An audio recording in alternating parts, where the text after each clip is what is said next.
Hello and welcome to Birdsview English. We are excited to share our new platform that will tell amazing stories about the culture, history, and progress of Bangladesh and South Asia. You can watch and listen to us on Facebook, YouTube, and Spotify. At Birdsview English, our goal is to share Bangladesh's story with the world. Through interesting talks, inspiring stories, and expert opinions, we want to show the successes, challenges, and unique culture of this lively region. We are happy to have experts from around the world with us. They will share their ideas on many topics like development, culture, innovation, and partnerships. They will help connect Bangladesh, South Asia, and the rest of the world. Join us as we celebrate and share these wonderful stories. Let's work together to make Bangladesh voice heard globally. Thank you for being part of this journey.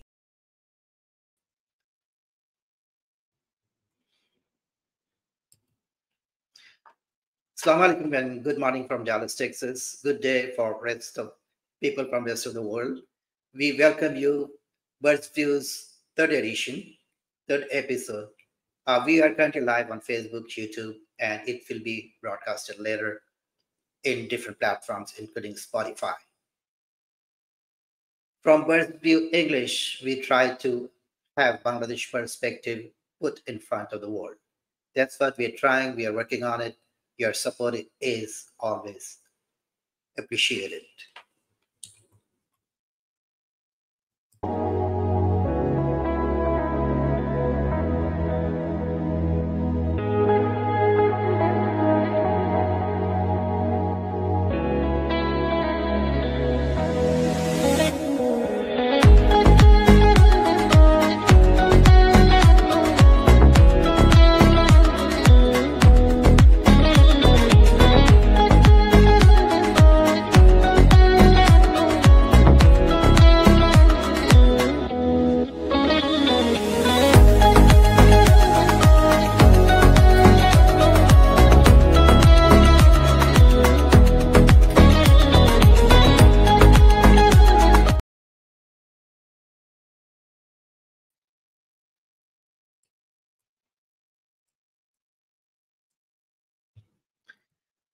One more time, good morning from Texas. Good evening to our viewers in South Asia and beyond.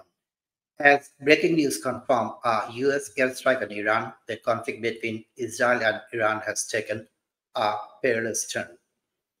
What are the implications for Bangladesh, South Asia, and global stability? We're going to address these burning issues, and we have a very renowned panel of experts answering these questions. Let me bring in them one at a time, introduce to you. First, I'm bringing in Dr. Habib Rahman. He's a defense analyst and global business leader, ex-military officer. He resides in Dallas, Texas, but he has interest in Bangladesh and South Asia. Dr. Habib Rahman, welcome to our show. How are you today? Thank you. Assalamu alaikum, everybody, and I'm fine. Thank you. We will be right back with you. Now I'm bringing in Dr. Sazzad Siddiqui. He's the chairman, Department of Peace and Conflict Studies, University of Dhaka. We are so glad, Dr. Sazzad, that you managed to have the time to join us today. How are you? I'm fine, thank you. My pleasure to be with you too. Now I'm bringing in Professor Nuruzzaman. He's a political science professor at North-South University and expert in Middle East and South Asia. You have seen Professor Nuruzzaman in our previous episodes. We welcome you back, Dr. Nuruzzaman. How are you?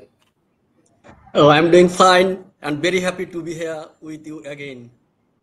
This evening from Bangladesh, morning from the USA. Thank you very much.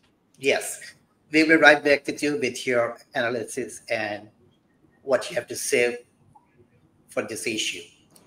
Now we are bringing in Ashraf-ud Dowla. He's an ex-ambassador for Bangladesh to Australia, Singapore, and many countries. And best of all, he's one of our freedom fighters. Dr. Ashraf-ud Dowla is a very renowned figure in Bangladesh. He writes on a regular basis. Ashraf-ud Dowla, thank you so much for joining us today. We appreciate your time.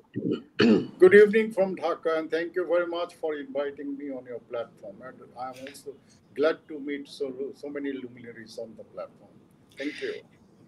This is our pleasure that we are blessed to have you in our panelist team. Let's jump into the discussion today. I'm going to start with Dr. Habib Rahman.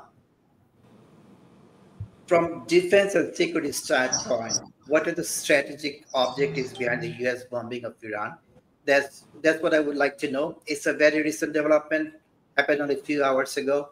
Iran was bombed in 3 of their nuclear facilities by the U.S., and U.S. planes flew all the way from the U.S. to Iran. So please explain how this happened and what was the objective of the U.S. behind this. Okay, so here, when President Trump, during his election campaign, he promised 2 things. One is his regime will be I should say his administration will be judged by the wars it has avoided and by not engaging in any external adventures, which the United States is doing since throughout the 19th century, especially after the Second World War. Okay, now, so Trump is in dilemma because there is a very strong Jewish lobby or Zionist lobby that he has to balance with his ultra right wing group they simply don't want America getting engaged. America should be focused within itself and looking after the welfare of the people. So here, the strategy that you have asked, actually, what I think is, okay, Israel wants a regime change. They have objective. Okay, first is dismantling the nuclear program, but more important is the regime change. They think that if the regime continues, then there is no way of achieving the first goal. So they want that. And United States, I think the Trump administration wants this escalation to die down quickly. And for that, they think that if the Iranian nuclear facilities, they are dismantled preemptively, then it will pave the way because there is nothing to protect. And so it will submit the current government, and more importantly, the people of Iran will go ultimately against the regime which has been in power for the past 45 years, and their record is not good. And you know, any party, any group remaining in power for more than 10 or 15 years, they become monsters. And so they had been doing all kinds of the corruption to the extreme extent. So these are the things that has been prevailing in Iran. But that doesn't mean that America should come and just change that. But why this particular action? I think the calculation is Iran. There are 2 things will simultaneously happen. One thing is that Iran will find it futile to continue and to stick on to their promise of proceeding with the nuclear program. That is, they say it's peaceful. And number 2 is possibly this will bring eventually the regime will fall down and there will be another party. But I personally think that this is not going to happen. First, the technical part, the bombs that have been dropped as per the news, the American sources, so they have dropped 30,000 pound bombs in the first one, that the Fordo, and they have also launched 30 Tomahawk cruise missile to the other two facilities. But remember that these 30,000-pound bombs, they are not guided bombs. They are free-falling bombs. Okay, so the precision here is a question mark, and we do not know what is the result of that. If you hear Iran, they have removed most of their sensitive material away, but whatever it is, it's a disruption. And I think United States, possibly the Trump administration, I must say that this will not be the end. If Trump administration thinks that this is the end and it will submit the Iranian nation, I am afraid this is not going to be, and we might see, I'm just telling, we might see Iran hitting not only now Israel, it might also be, cornered, and they might hit some American bases in the Persian Gulf. And that will escalate. I don't know what happens after that. So let me end here. Okay. Yeah, we will back and we'll talk about the possible escalation issues and not. Now I'm going to Dr. Sazzad Siddiqui. UN has already shown its concern, telling that international laws being violated by the US. So, but so far we don't see anybody condemning. I won't say a lot of countries showed concerns, but nobody is saying they're going to back up Iran. So my question to you, number one question, why nobody is backing up when the international law is violated? And since you are an expert in conflict studies, if I ask, the sudden US strike, if it is fitting into any modern theories of conflict escalation and deterrence or not. So they are telling after this bombing, peace will come. So what is your take from this? Okay. Thank you, Kazim Hassan, for giving me the floor. It is important to think from a very core perspective. The conflict between retaliation and the very violent conflict took place between the Palestine and Israel first, right? Suddenly, why the Israel started attacking Iran? That's a big question mark. If you see the international pressure and the human rights activists across the globe started, blaming Israel as a human rights violator. And the human rights activists started together from USA to Bangladesh and the Scandinavian countries with Greta Thunberg. So due to this pressure, it is my understanding that the Israel and its allies took a strategy to distract the global eyes from Palestine to somewhere else. And the blame is, again, the blame they gave to Iraq. There's the mass destructive weapons or the nuclear warheads. But all these are presumptive.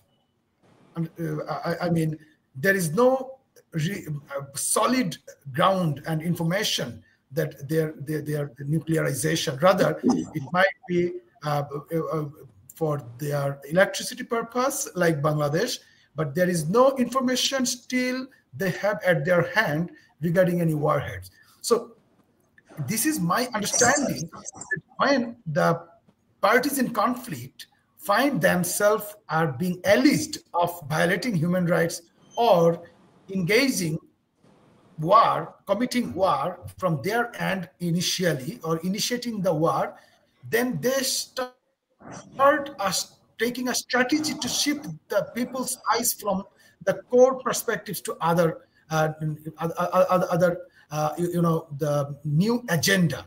So regarding the attack to Iran is completely a violation of international law, no doubt. But after being engaged, the U.S. In the the nuclear facilities in 3 different very crucial plants, it is still alleged. But so far, I gone through the literature and the news, I found that the Al Jazeera and other media outlets yet to be confirmed the attack, but still it is not confirmed by the many media outlets. But if we yet confirm that the attack has been taken by the US, it is another extension to the human rights violation and the war against humanity. So regarding this miserable condition, why the Iran is still yet to get any support from any its allies? That's the big discussion nowadays from last 2-3 hours. To me, the allies, mostly the allies, the potential allies are Russia, China, North Korea, and potentially Pakistan, right? So other than Pakistan, all these are religiously and culturally differ from Iran. And this might be the one reason for not responding so quickly. Rather, they are calculating and just what I say, debit credit calculation, because Russia has many Jewish friends and Russian people living in Israel. So they will not take any rapid decision against Israel. But another good important issue is Russia has a very good relationship in terms of power and international bipolarization. In terms of bipolarization politics, Russia has a good friend of Iran. But in these days, Russia is also in a dilemma to what extent they do support Iran and not to comply with the Israel's initiatives taken against Iran. So in this regard, my observation and the analysis is Iran should have a very skillful diplomatic activities utilizing the United Nations concern.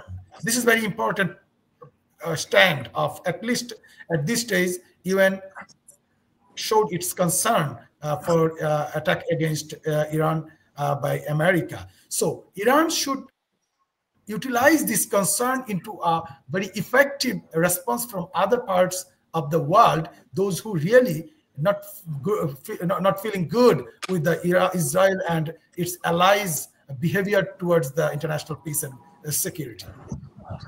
Thank you, Dr. Sazzad. We will again back with you.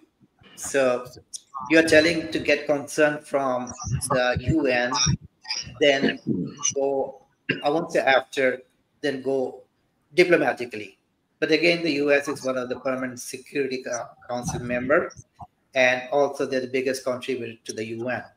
So for the UN, it won't be an easy thing to go or take a stand against the US. We'll be right back with you, Dr. Sazzad. Thanks for your insight.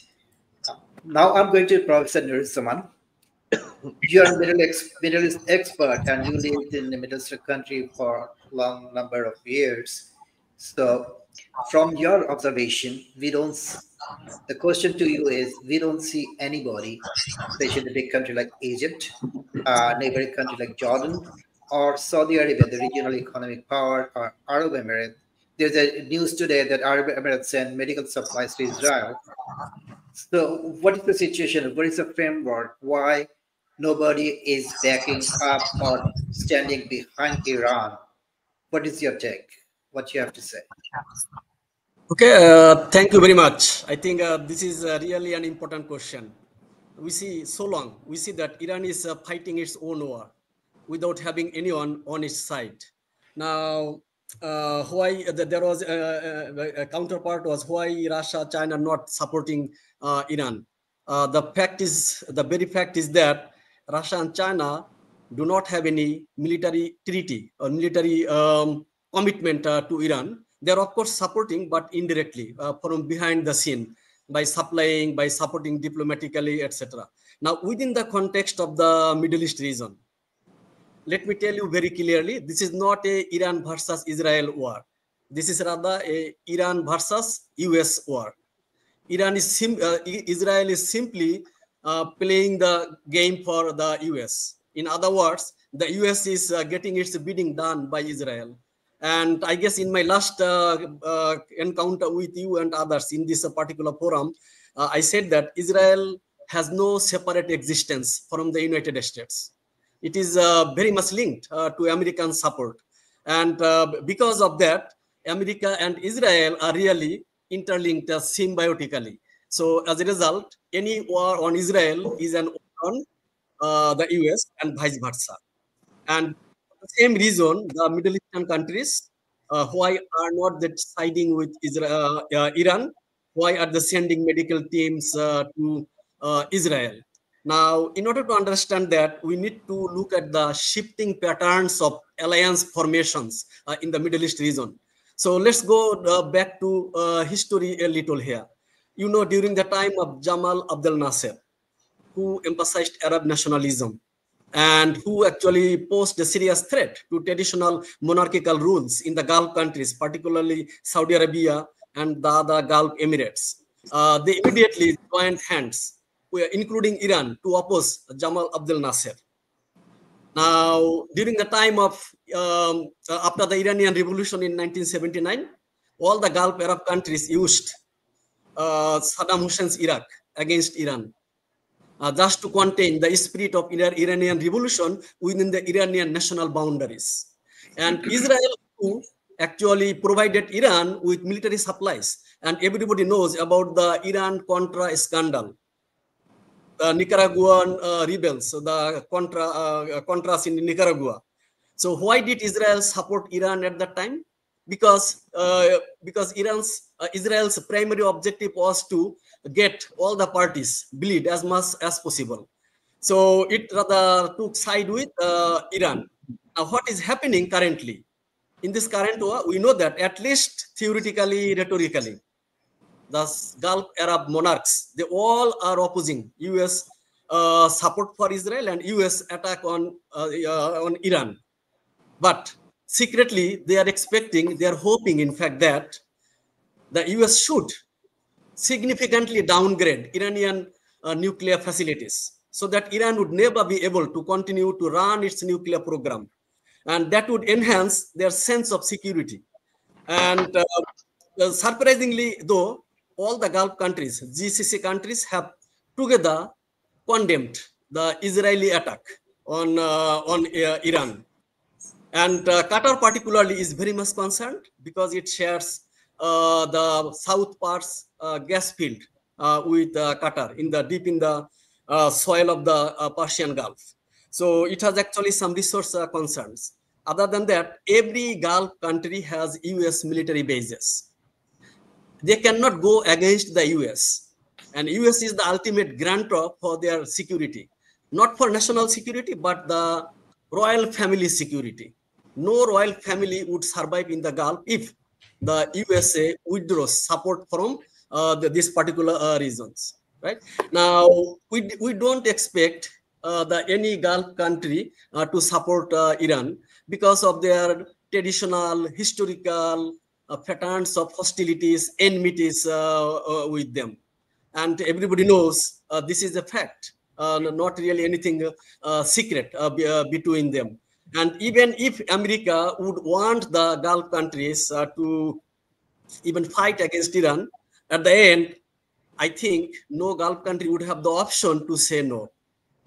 Because in that case, they might be the eventual targets. After the fall of Iran, I don't want Iran to fall. That will seriously destabilize the balance of power in the Middle East. In fact, Israeli occupation of Palestine, then Jordan, then Syria would be actually the next steps. So to contain Israeli aggression, Israeli expansionist design in the Middle East, Iran must survive. If it survives individually, that's fine. If it needs help from other quarters, I think other countries should come forward. Otherwise, they won't. And the Gulf monarchs, they are not really understanding the long-term implications of this particular development. Because after Iran, it will be Saudi Arabia, Pakistan, Turkey, all other Muslim countries. They are not going to survive. One after another, everybody will be simply sized up. Okay, So this, we will see about that. Yeah. Hope not that's going to happen, and common sense is going to prevail. We will back again with you, Professor Nuruzzaman. Thank you so much for your constructive or giving warning to the people what possibly could happen. Now I'm going to Ashraf-ud Dowla. He's a former diplomat. So we're going to have a complicated question. Question is, before Israel attacked, there was a negotiation going on between Iran and International Atomic Energy Commission. They never certified that Iran is close to making a bomb. That was number one. And President Trump only 2 days ago said he's going to take 2 weeks to decide whether to bomb Iran or not. And another thing is, Iran foreign minister was in Europe talking with the European counterparts how to stop the war and go with the peace initiatives. So the question to you is, US and Israel were playing diplomatically to make this attack. And number two, since the conflict started, are we going to blame diplomacy for it? Diplomacy failed among the countries. So what should be your response on this? Did diplomacy fail, or they were playing diplomacy just to attack Iran? Thank you very much, Ghazia-san. I start with your last question, that diplomacy was not given a chance that whether it will work out or not. I was listening to all the learned discussion, but I largely agree with Professor Nuruzzaman's very incisive analysis. He has raised very fundamental points.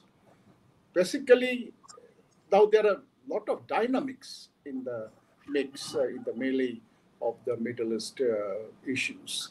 First of all, the Arab versus Iranians, their difference runs centuries since the Prophet Muhammad's times and his grandson's the murder in Karbala.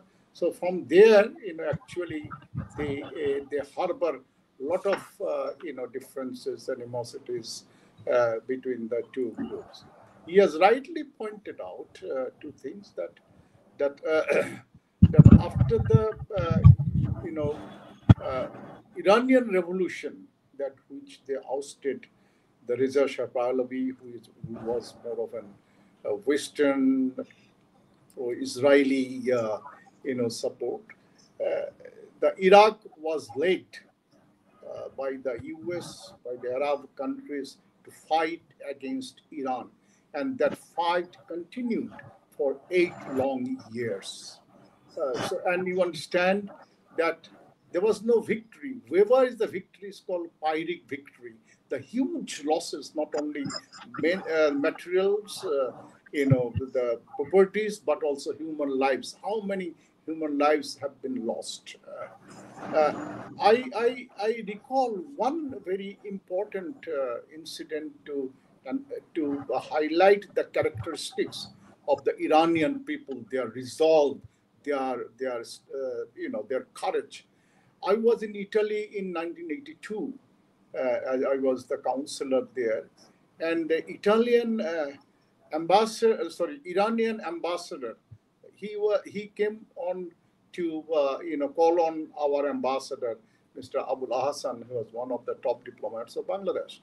So Abul Hassan asked me, Ashraf Dowla, why don't you come and sit here, listen to the new ambassador? He was only 28 or 29 years old.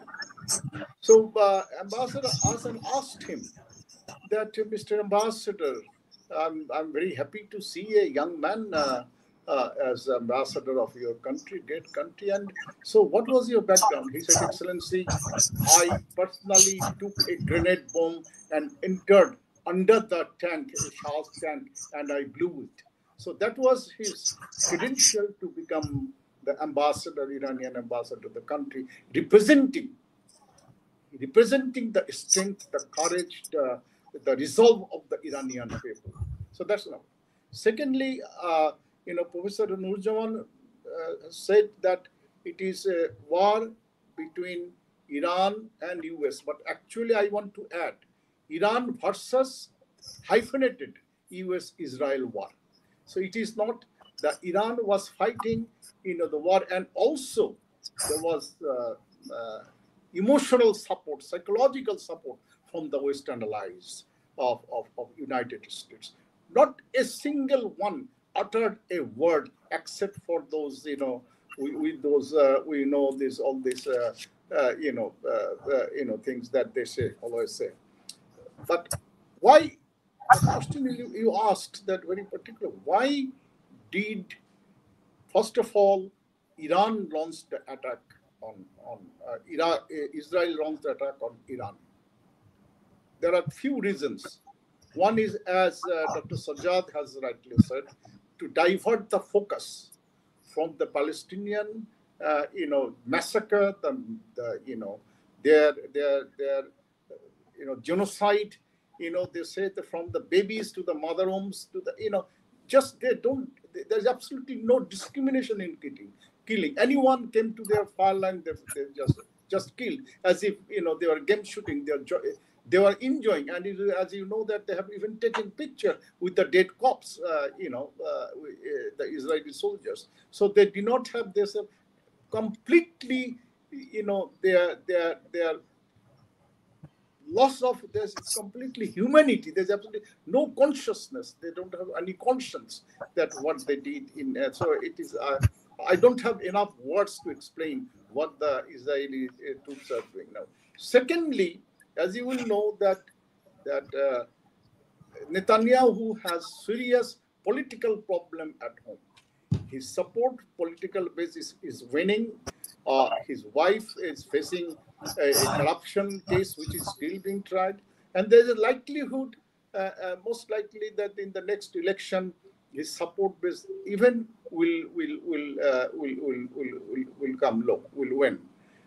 So here he had to make some excuses, to divert the attention. And don't forget that International Court of Justice, or ICC, has already issued an arrest of warrant against him, and United States has banned, sanctioned those justices who have issued this order.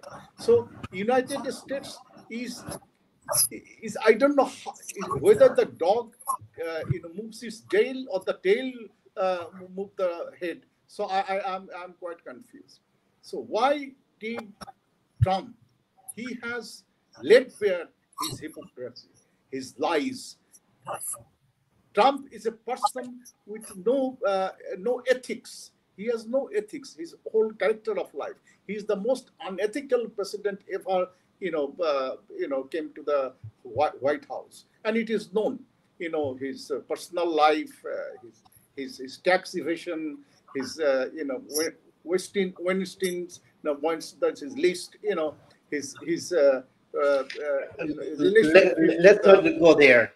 Yes, you know that what kind of person he is. So no one can trust Trump. So he made only 2 days ago. He made a declaration that I am giving 2 weeks of opportunity window to Iran to come its senses. And even not 3 days passed, he started bombing. Why? Why did he bomb? There are 2 plausible reasons. That one, that Iran was really hitting hard on Israel, and Israel was at the verge of really, sustaining huge damage, huge losses. So that was the time that he pleaded. He almost, as we say, that force fit. he force-fed his narrative to Trump to attack. Now, coming to the real, all this narrative, Trump's own national security advisor, the famous Tulsi Gabbard, Yeah. famous or infamous, I don't know. He had said that Iran was nowhere close to producing not only that it did not have a bomb, and it was not anywhere close to the preparing and developing a bomb. This was also supported by the IAEA, but Trump shut them off and he took his decision. So these are the things, we all talk about, international law, international rules, international, norms. These are, when it comes to the United States, when it comes to Trump, he throws them out of the window. So there is absolutely, they have no validity, to this gentleman. Now, look at this. The United States is the largest, the most powerful military power in the world. It's a huge military powerhouse in the world, also economically. When United States supports and joins Israel, see how, in what condition Iran is today. And there is not a single Arab leader, they're supporting him. And again, as you said, that the Arabs, they find Iran as greater threat to them than Israel is.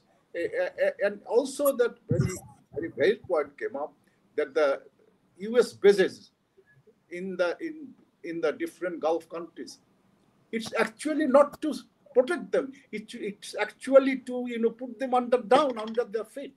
That's exactly what has happened with the bases. America has put the entire Arab world under their feet. So they cannot, no Arab world, not a single Arab country that can take an independent decision without having a veto or without having a nod from the United States. And that's the reality. Now, in the future, today, the Ashraf-ud Dowla, please conclude your current statement within 30 seconds. Pardon? Conclude your statement within 30 seconds, please. Okay, all right. So today the world stands at the brink of Third World War. I don't know, if whatever the opportunity has been given that if Iran surrenders completely, then there will be peace. Iran will never do that. Iran will never do that, as far as I know the Iranians. So we are perhaps passing through a very precarious, dangerously precarious time in our history. Thank you. Thank you. We'll be back with you again. Now my question to Dr. Habib Rahman. The question is U.S. internal politics. There is a War Power Resolution Act of 1973, which doesn't allow the president to act on its own, attacking other countries or declare a war. It has to come through Congress. And it's called Gang of Eight, the 8 top leaders of the US, which comprises of Democrats and the Republican. They have to be notified of imminent possibility of attacking other countries or attack coming from other countries. So this was not followed during Trump's action.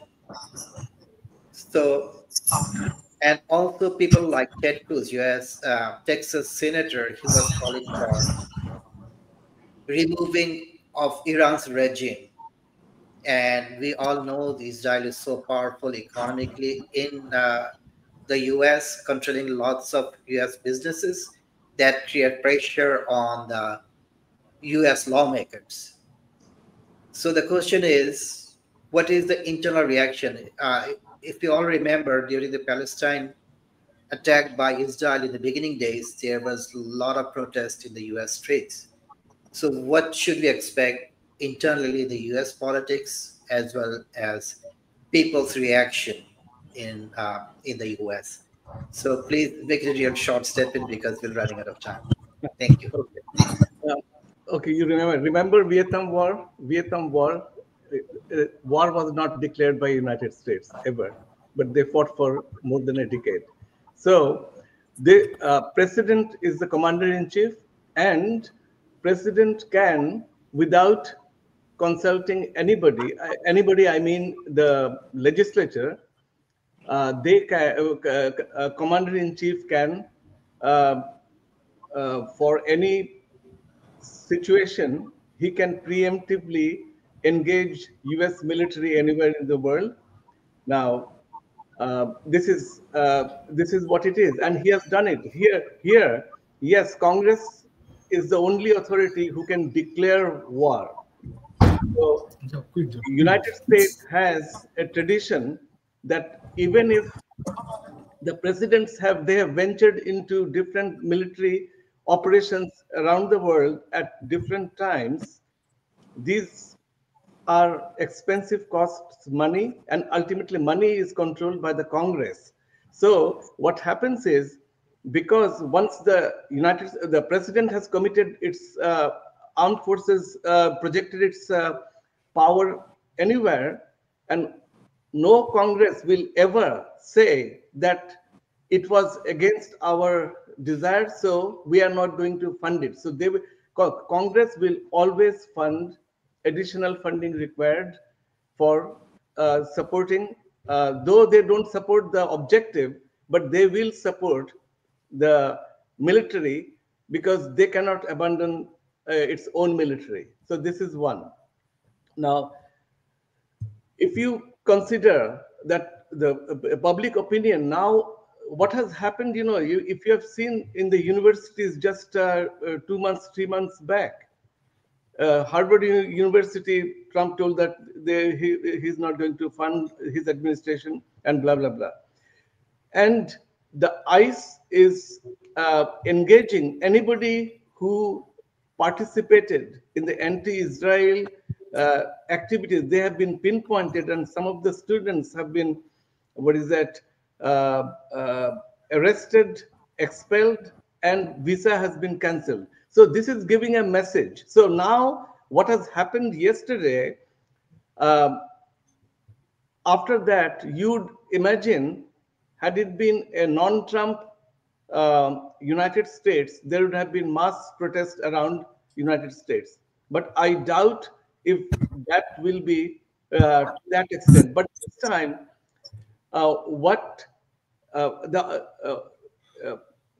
you see, United States, I have grown up seeing United States as a beacon of hope in problems in different parts of the world. US intervened in Bosnia, intervention in many places have been beneficial for the local, region.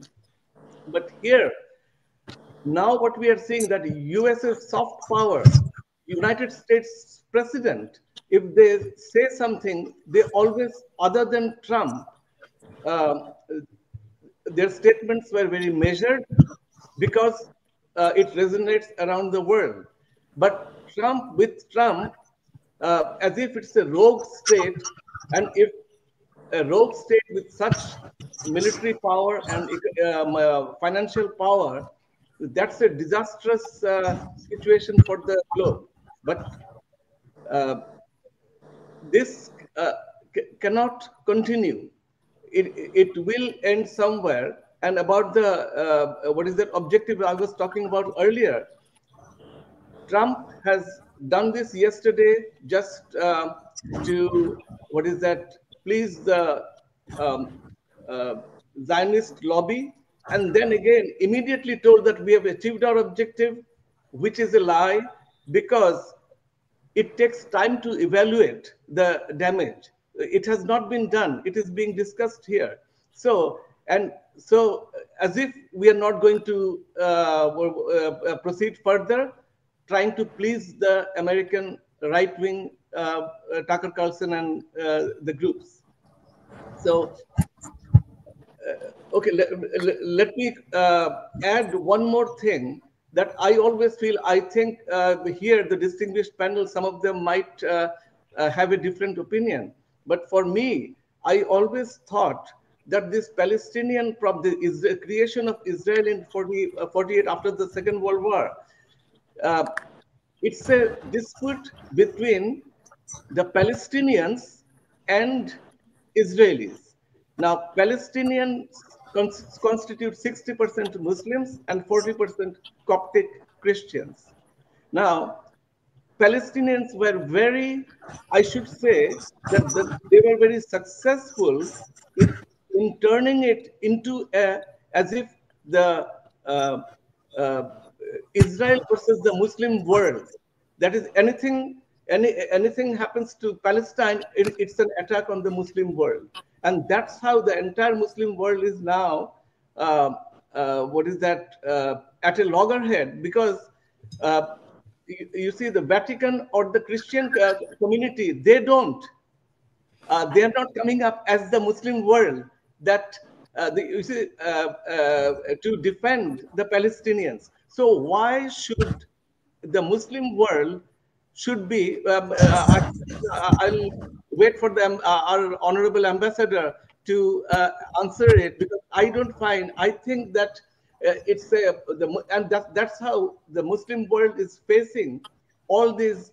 But from the entire West, we are not comfortable, and wherever there is we see that because anything happens to Palestine, entire Muslim world reacts, and this alienates the West, and we have become a victim of that situation. So, thank you. I think Professor Nuruzzaman already answered that US is controlling all the regimes, and these are puppets, and the puppets are relying on the US to have the power going on.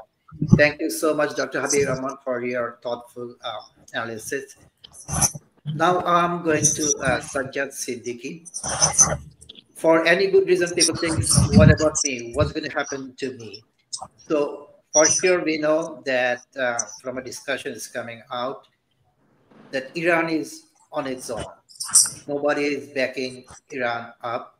And if you look at the world history, from Genghis Khan to Alexander, they were all ruthless killers. They killed people. And if we look at World War I or World War II, same thing happened. And we are very close to World War III. If China or Russia interferes, we will be going towards that route. So many people will be killed again. It seems the people never learn lesson throughout the history. So if we come back and step back a little bit, come towards Bangladesh and South Asia situation, what Bangladesh should learn, people of Bangladesh, I'm not talking about the government, it may change. So what Bangladesh people should be taking the lesson from this conflict? Dr. Sazzad Siddiqui. I think he lost power. Sazzad Siddiqui, can you hear? I think there is a power failure on the DU campus, probably, or the area in which he lives. A power failure. He cannot be connected. Yeah. All right. Let's go to Professor Nuruzzaman. With the same question or different? If you would, yeah, because that's very important. People normally think, what about me? So what about Bangladesh and South Asia? Is there a lesson to be learned? There are, in fact, there are many lessons to be learned. Okay. Let's divide the discussions at three levels: domestic, regional, and international, or global. And starting with the global level, you see that these things called international law, international diplomacy, international organizations, they're simply meaningless in the power politics. These institutions, laws, are primarily created by the great powers. Like the USA has set up the whole United Nations system, the post-global order, international order, and the order depends on the US. If it would like to protect, it can be upheld. Whenever it likes to violate, it is violated. We saw the past George W. Bush administration when he wanted to invade Iraq in March 2003. He expected the UN Security Council approval. The council was not behind him.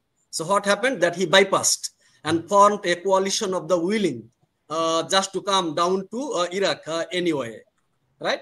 And even in the modern context, what we know as the International Criminal Court, ICC, who are the primary violators of this International Criminal Court laws, rules, functions, and activities? Again, the USA is the number one, but definitely it is not the only one. No other great power is a member of the ICC either. Russia is not a member. China is not a member. If they are members of the ICC, if they are members of the different international legal institutions, then law would simply constrain their aggressive behavior in the international system. This is what they don't really want. They want to have a free functioning role in this international system. Now, coming down to the regional system, what is the reality here? I am just focusing on South Asian context. We have in South Asia a dominant power. Obviously, that power is India and 7 other smaller countries. But of the 7 other countries, Pakistan is an exception because it has effectively lifted itself off Indian orbit. It is not under Indian shadow. It's actually exercising its independent actions, foreign policy choices supported by China primarily. But what about the other countries like Bangladesh? I am not really happy to cite this analogy, but I see it here.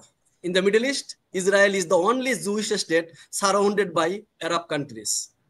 Bangladesh is the only country that is surrounded by a Hindu state. We see we don't have borders with China. We don't have borders with any other great powers. So our condition is really, really very dangerous condition here. Now, this is the reality, geographic reality. We cannot change it. We have to live with it. Then what do we need to do?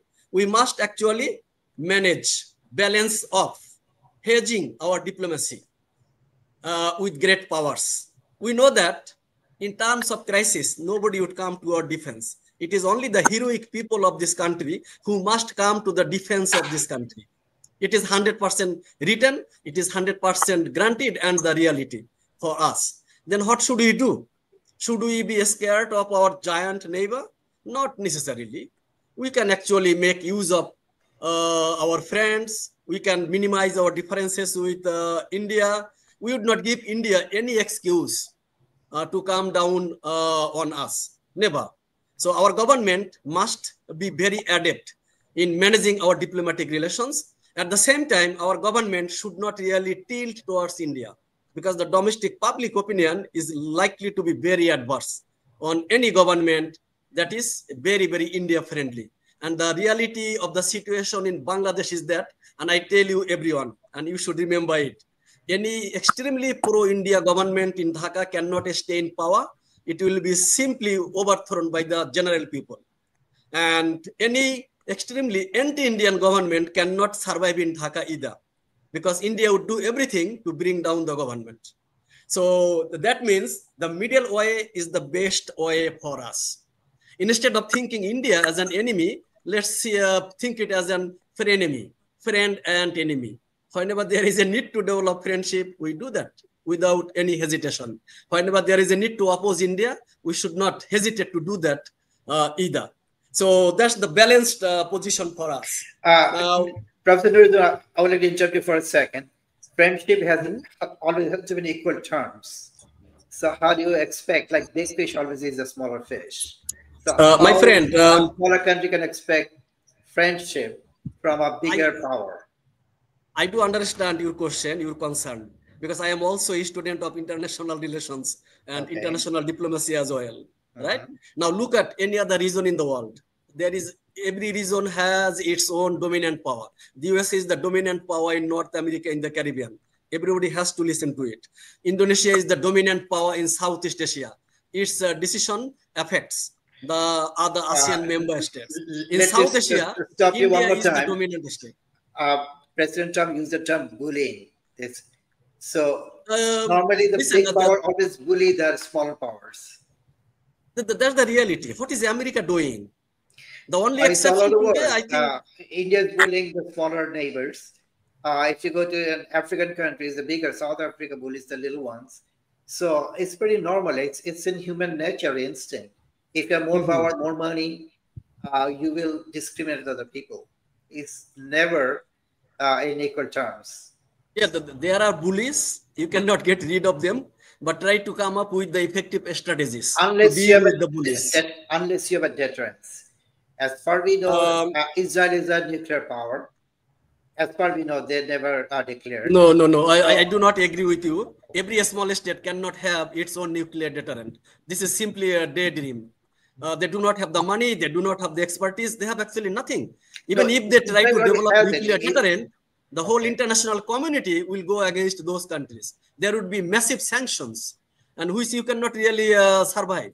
So why you think of a nuclear deterrent? Deterrent may be popular deterrent. Deterrent may be our nationalism. Yeah. Deterrent may be our development. We develop, we don't depend on anybody. We need to have a modest, a very sustainable economic development in this country. That would be our primary defense. Okay. Keeping the people poor, you cannot go for military deterrent. That's something foolish thinking, in my opinion. I am sorry to use this term. But of course, development is the best weapon. Development is the best weapon to protect your people. Yeah. I think for Bangladesh, diplomacy and economic power is the deterrence. For Pakistan, for sure, their nuclear weapons is their deterrence. Otherwise, there could be bigger trouble. Thank you so much for your insight. Now I'm going to Ashraf-ud Dowla, a veteran diplomat. So I would like to understand from you that do we have any chance of escalation of war from the region and going throughout the world? And same question as Professor Nuruzzaman answered, what should be our lesson from this, diplomatic-wise and common people-wise of Bangladesh? I can't hear you clearly because first of all, there is a power cut in the country now at the moment. And secondly, there are many generators are working around my house, which is, creating a lot of disturbance. Okay, let me repeat that. Yes, please go ahead. However, I will try to, make an effort to, answer your question. Can you please repeat that? So, are we expecting an escalation of the war? And also, what should be our lesson from the war as a Bangladeshi? Okay. Well, of course, there are great potential of the escalation of the war, that's going on. Indeed, there are latest information reports suggest that Iran has already, fired a number of missiles, new volleys of missiles in Israel, and which has, a lot of damage, which Israel has even, they have mentioned that there have been some 23 people seriously wounded. So there has not been any cease of the escalation, and I doubt that if bombing a country to submission is very difficult. So whether it has been seen in Iraq and also in Libya, unless there is a ground forces invasion.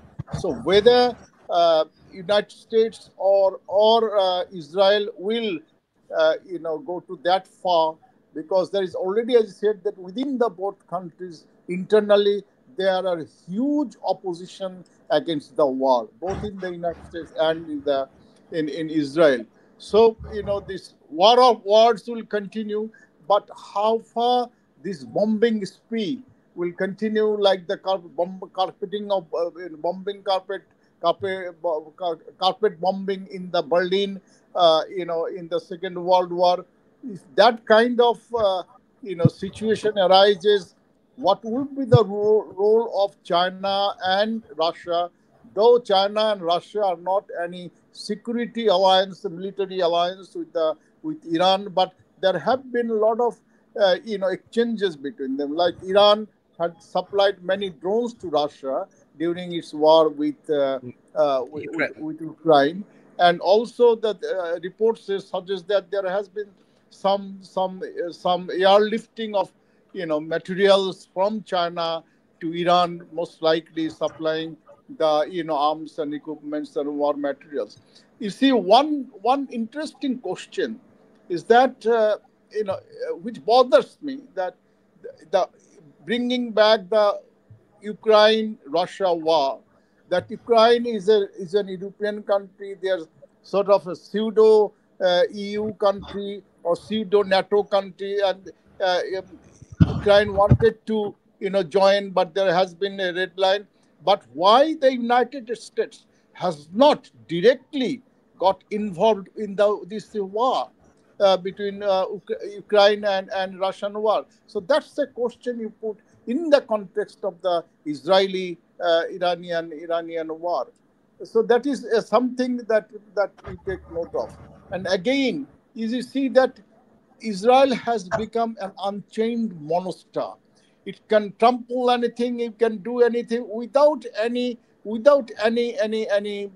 answer, without any accountability. Even when the issues of sanctioning or Israel in the Security Council, the first country is the United States to put its veto. So every attempt by the international world, to sort of restrain Israel has failed. Now, the implication, both nationally and internationally, the world is still reeling from the COVID, from the Ukraine-Russian war, and now this one, and which will have a very adverse impact, not only the economy, but also a lot of social humanitarian issues. Like, look at this, that in Bangladesh we have more than 10 million Bangladeshis in the Middle East. So what would happen to them if the war escalates?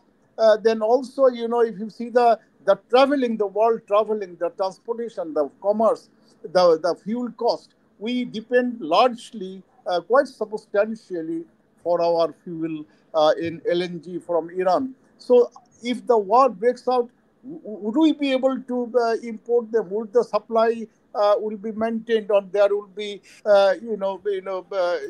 difficulties? So these are the very issues, and Bangladesh, particularly Bangladesh, is going through a great challenges. Lot of challenges politically, economically, strategically. We are facing a lot of challenges. So this would be an extra burden on Bangladesh. So so again, yeah, please conclude in 30 seconds.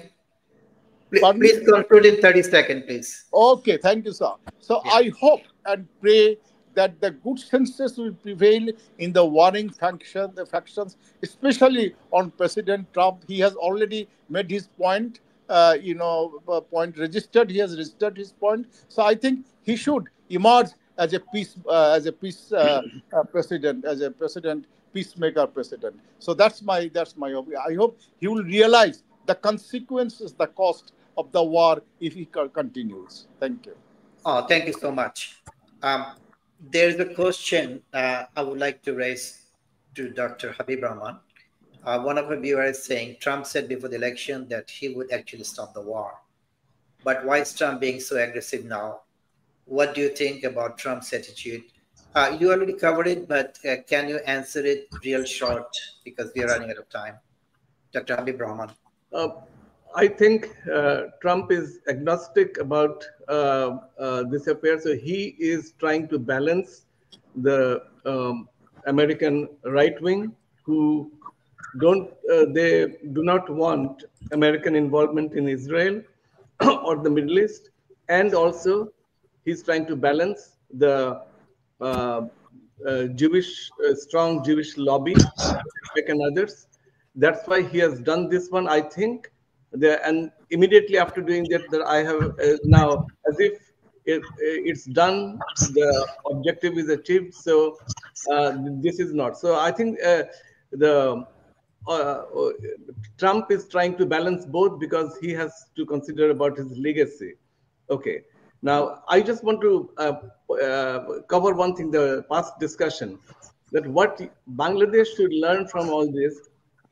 I think China is doing the right thing.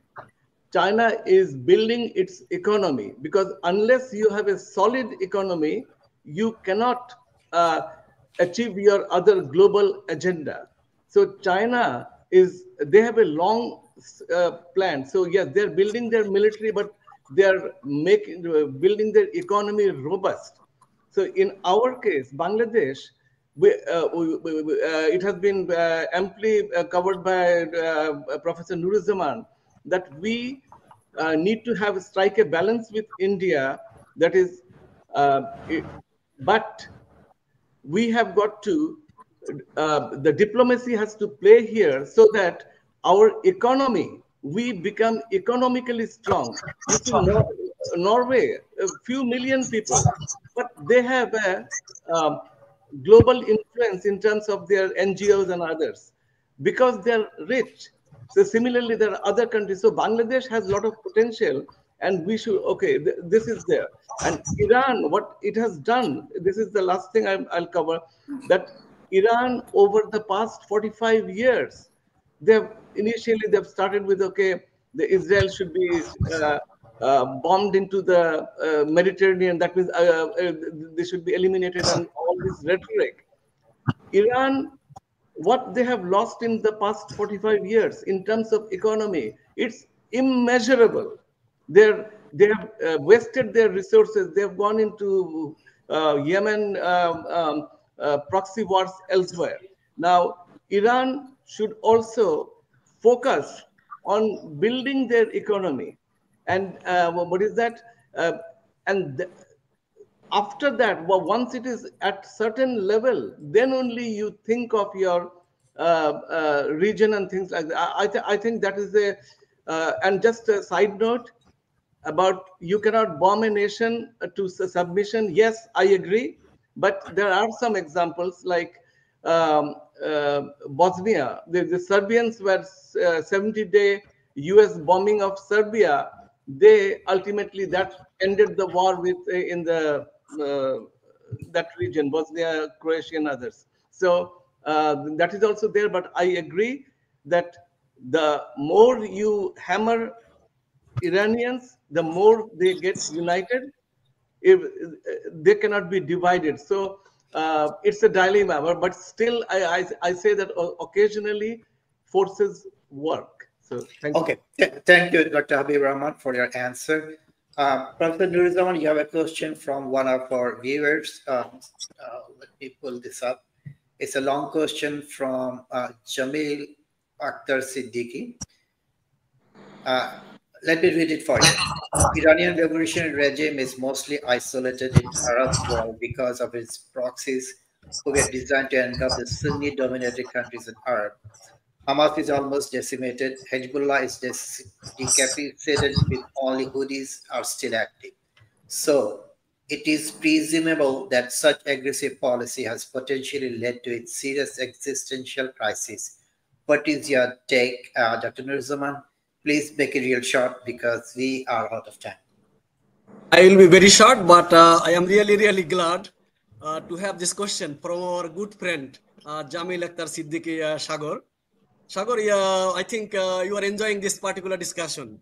So let me just tell you briefly. This is not the first time Iran has been facing this particular existential threat. So especially after the establishment of the Islamic revolutionary government in Tehran in 1979, in just after 1 year and little more, Saddam Hussein's Iraq, then militarily very powerful, aggressive at that time, invaded Iran. And the Iranians were not really ready to face this aggressive onslaught. But the Iranians, suffering huge casualties at the beginning, they simply turned the head on Saddam's Iraq. And gradually, they even captured territories inside Iraq. And Iran was fighting not only Iraq alone, but all the Gulf countries. Saudi Arabia, other GCC countries, they together contributed some $70 billion at that time, just to annihilate the revolutionary Islamist government, because Ayatollah Khomeini, soon after the revolution, called on Arabs to carry out revolution to overthrow their monarchical pro-West regimes. So in fact, some groups responded positively to Ayatollah Khomeini's call. So as a result, he was considered a serious threat. And Saddam Hussein agreed with the promise of all the Arab countries that it would be the fighting party and the economic losses will be met, compensated by other Gulf countries.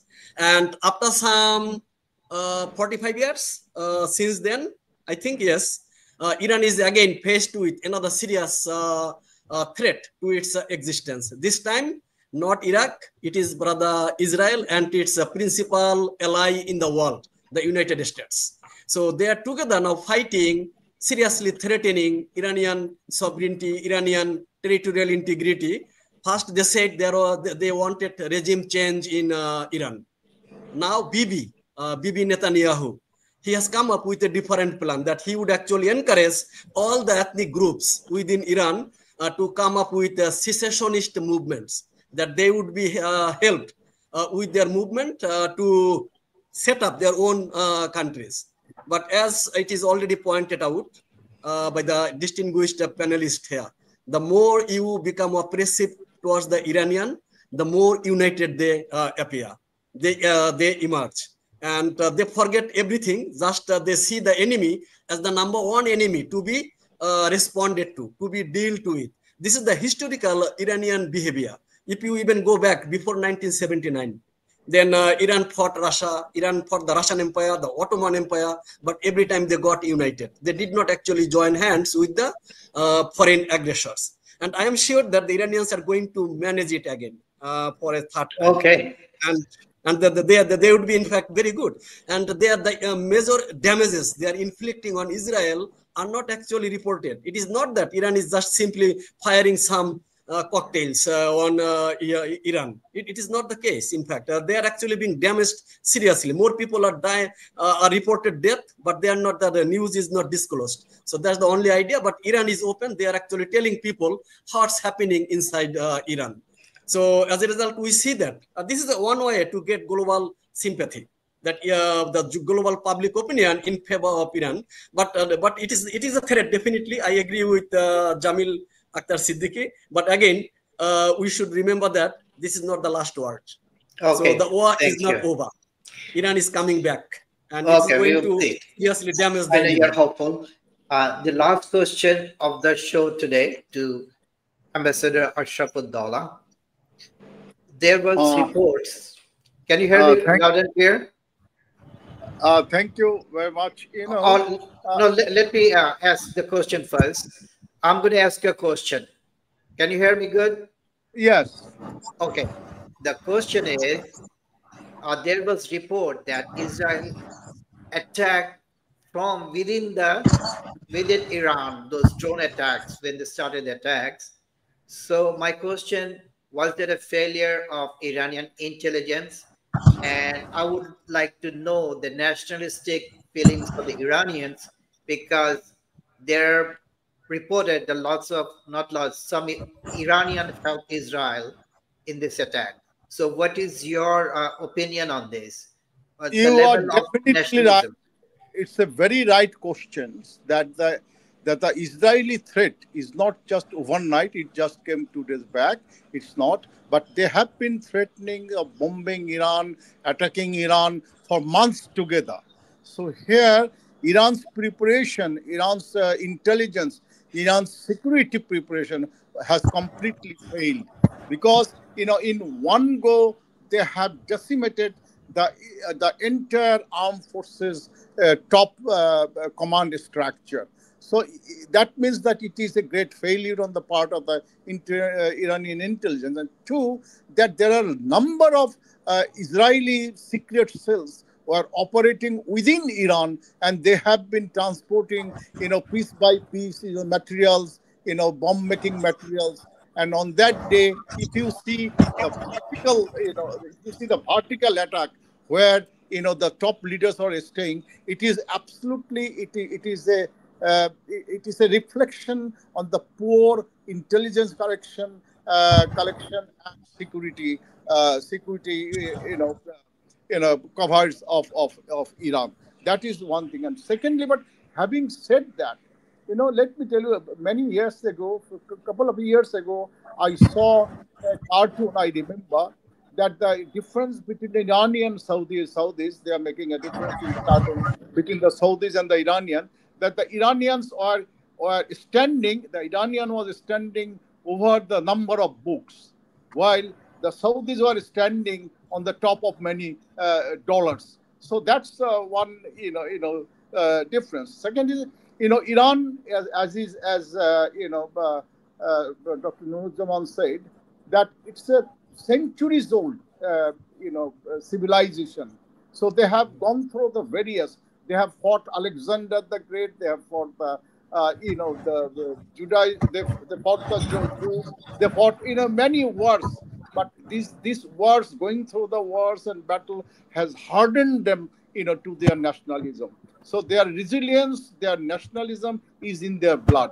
So it will not be very easy for the West, for America to bring down Iran to its knees on their term. Yes, there could be peace on the basis of mutual respect and respectable agreement. So that is my that's my say. But again, you never know.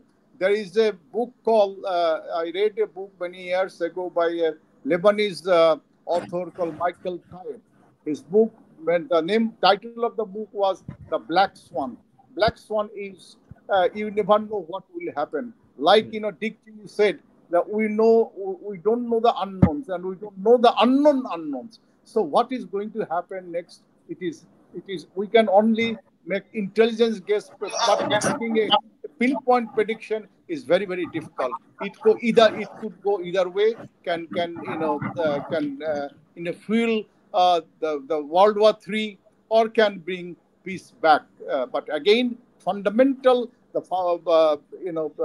Trump's problem is that entire American policy, American presidents, they are controlled by the IPAC, and they are controlled by the Jewish lobby. So to come out from the Jewish lobby and defying them would be extremely difficult, for any president of the United States. And also, the war is beneficial, profitable for the defense industries. And who control the defense industries. So these are very implicated, very, very, very lot of implications, a lot of ramifications. It's not that just what we read, what we hear is the truth. There are many shades of truth, many shades of light. There are many gray areas. But let's see, the world is in the tenterhook, so we can only observe and see and hope for the best. Yeah, thank you. We all want peace, and we want the killing and destruction better be stopped. So I think we can conclude today's program here.